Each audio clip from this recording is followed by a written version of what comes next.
Bismillahirrahmanirrahim. Assalamualaikum warahmatullahi wabarakatuh.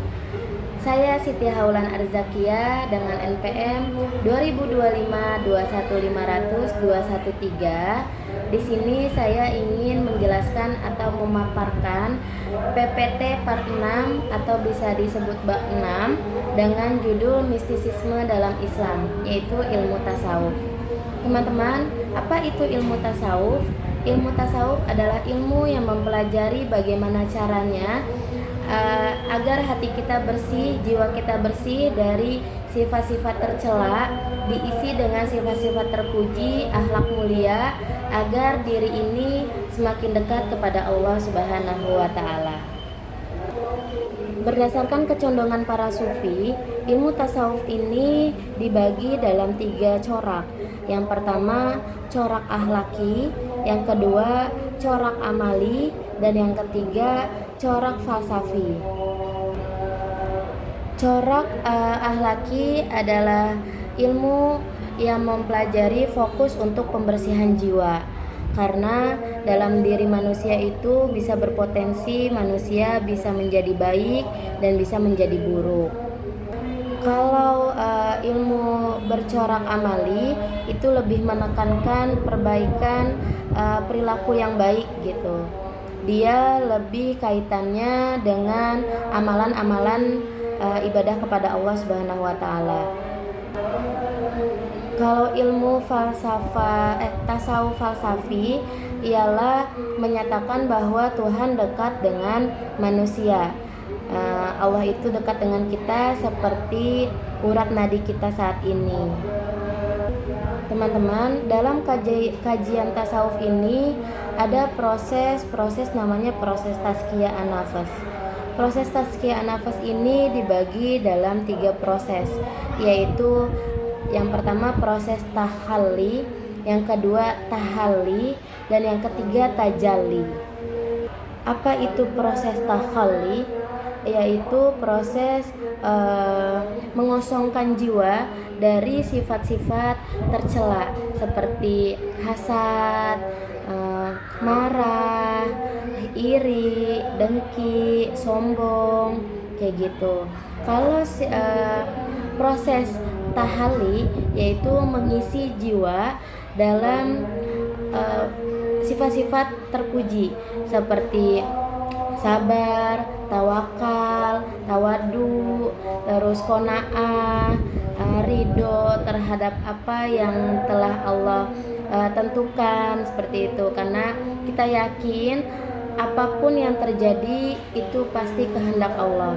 Allah yang menggerakkan semuanya. Kalau proses tajalli, proses yang hati kita sudah dikosongkan dengan sifat-sifat tercela, diisi dengan sifat-sifat terpuji.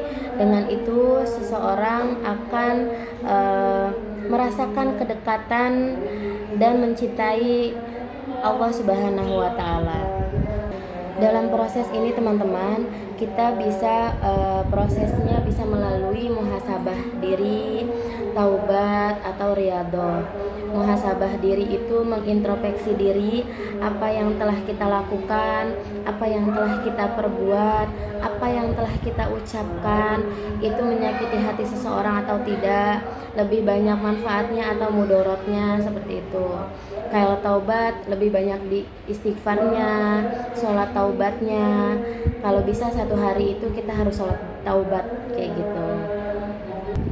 Metode dari tazkiyah an-nafas ini bisa kita lakukan dengan membaca Al-Quran setiap hari, terus zikirnya ditambah lagi, wiridnya setiap sehabis sholat, terus puasa sunnahnya ditambah lagi, puasa Senin dan Kamis seperti puasa Daud. Mudah-mudahan kita bisa melakukan itu semua. Terus satu lagi teman-teman, menjauhi maksiat. Kita kalau bisa jangan pernah datangi tempat-tempat yang memang berpotensi itu akan bermaksiat gitu. Kita datang ke situ akan melakukan maksiat, itu kalau bisa dijauhi gitu.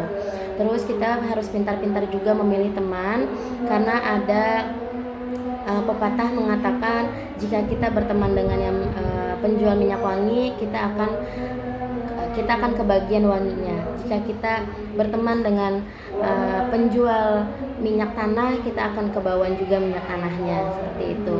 Terus kita lebih sering-sering duduk di majelis ilmu, karena kalau udah duduk di majelis ilmu, insya Allah kita akan bertambah ilmu kita. Yang tadinya tidak tahu, kita akan menjadi tahu. Dan teman-teman, di situ ada buah dari proses tazkiyah ini.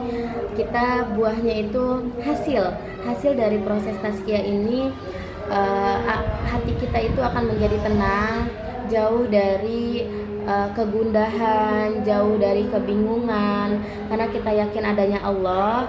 Terus kedekatan kita kepada Allah juga semakin meningkat, semakin bertambah, seperti itu.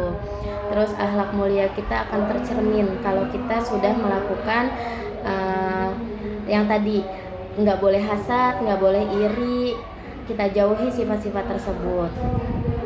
Karena di situ teman-teman ada kalimat, barang siapa yang mengenal dirinya, maka ia akan mengenal Tuhannya.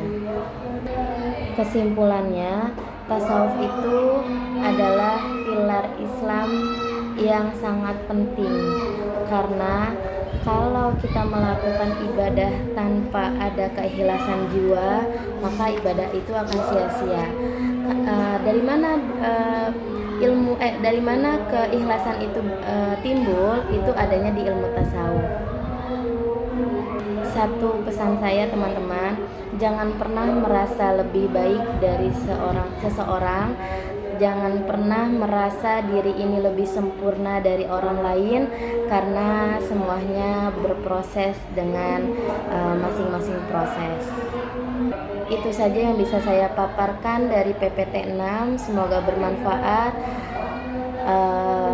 Billahi taufiq wal hidayah, waridho wa inayah. Wassalamualaikum warahmatullahi wabarakatuh.